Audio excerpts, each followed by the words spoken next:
Olá, hoje é segunda-feira, 14 de junho de 2021. Eu sou Alexandre Schossler e você ouve a primeira edição do dia do Boletim de Notícias da DW Brasil. Confira nesta edição. Israel elege governo liderado por Naftali Bennett. Novo premier israelense é um ultradireitista, contrário ao Estado palestino. Uma semana depois, Peru ainda aguarda anúncio oficial do novo presidente.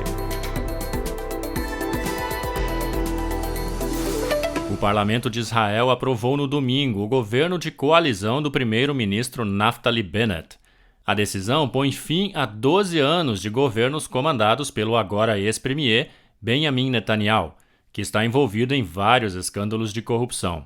Dos 119 parlamentares presentes à votação, 60 votaram a favor do novo governo e 59 contra. A coalizão que agora chega ao poder intitula a si mesma Governo da Mudança e tem como principal ponto em comum a oposição a Netanyahu. São 8 partidos, da esquerda à extrema-direita, e incluindo pela primeira vez um partido da minoria árabe. A aliança foi forjada pelo líder extremista Naftali Bennett, um milionário, ex-militar e ultraconservador, e pelo líder centrista Yair Lapid. Pelo acordo, cada um deles vai ser premier por 2 anos. Netanyahu lembrou que teve mais de 1 milhão de votos e disse que o novo governo é perigoso, numa referência à aliança inusitada de partidos políticos que o sustentam. E Naftali Bennett chega ao poder como líder de um partido que elegeu apenas 7 deputados num parlamento de 120. O novo premier se tornou milionário aos 33 anos, em 1996, depois de vender a empresa de software que havia criado. Em 2006 foi chamado para ser chefe de gabinete de Netanyahu, mas 3 anos depois se distanciou do mentor político e passou a criticá-lo. Bennett tem posições políticas à direita de Netanyahu, ou seja, é um ultradireitista. Ele rejeita categoricamente um Estado palestino e já declarou que fará tudo o que puder para que os palestinos nunca tenham um Estado próprio. Uma semana depois da eleição, o Peru ainda espera para saber quem vai ser presidente do país. A contagem já chegou a 99,93% das urnas. O líder na contagem não pode mais ser alcançado com os votos que ainda restam a serem contados. E os observadores internacionais disseram que a eleição foi limpa. Mesmo assim, um vencedor ainda não foi anunciado pela autoridade eleitoral. O candidato esquerdista Pedro Castillo tem uma vantagem de cerca de 50 mil votos sobre a direitista Keiko Fujimori, e restam menos de 20 mil para serem contados.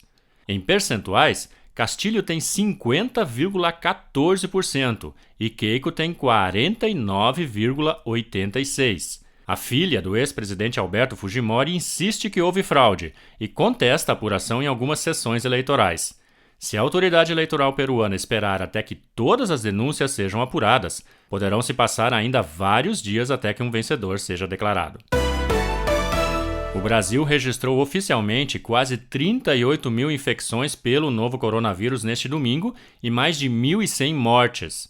A chamada média móvel, ou seja, a soma dos óbitos dos últimos 7 dias dividida por 7, voltou ao patamar de 2.000, depois de estar abaixo desse nível desde 10 de maio.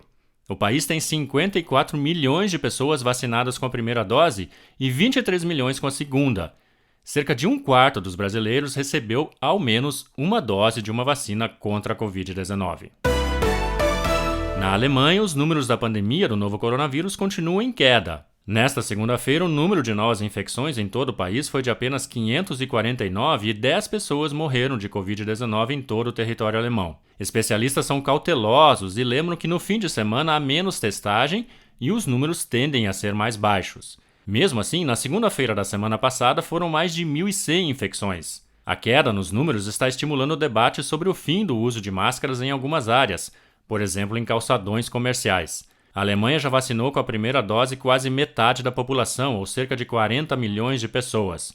21 milhões já receberam a segunda dose. Novas informações você pode conferir mais tarde na segunda edição do Boletim de Notícias da DW Brasil.